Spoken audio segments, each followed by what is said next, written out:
હાલ પણ અત્યારે સાંજના વાગી ગયા છે 6:30, પણ તમને અત્યારે લાગશે કે અંધારું થઈ ગયું? નો વે, આખો મોસમ ખરાબ થઈ ગયો છે યાર. અત્યારે હું ફિલહાલ છું જૂનાગઢે. લો લાઇટે વહી ગઈ છે, લાઇટ વહી ગઈ છે. અને અહીંયા ઘઉં અંદર નાખી છે, કારણ કે વાસર કે એવું કંઈક લાગી જાય તો પલળી જાય, એટલા માટે અંદર લઈ લીધા છે. હવે અંધારાનું તો તમને દેખાશે ને એટલું બધું ખાસ, પણ આખું રૂમ ઘઉંથી નથી રહી ગયું છે. ઓહો, ધૂળ બહુ ઉડી છે. વીજળી થાય મમ્મી. ચાલો કેમ પણ આવી રીતના કંઈક ઢળીને લઈ જઈએ છીએ. હા, એટલી ધૂળે આંખોમાં નકરી ધૂળ આવે છે યાર. ડેલો ત્યાંથી ગયો.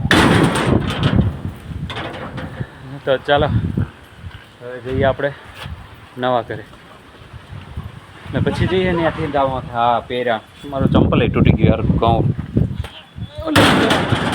આજે એટલે મને લાગે આ ડેલો પડી જાય છે. હવે કમોસમી વરસાદ યાર. હજી આમાં કેટલા બીજા ખેડૂતને હજી ઘઉં ને એવું લેવાનું બાકી છે. ચણા, ઓહો.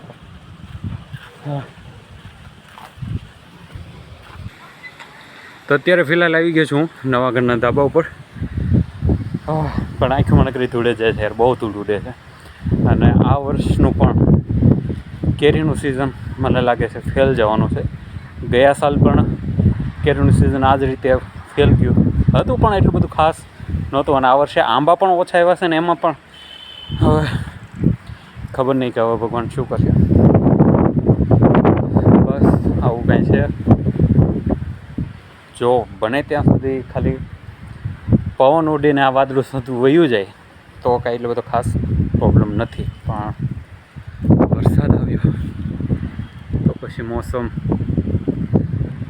अपना रंग ज़रूर दिखेगा, ऐसा कुछ है.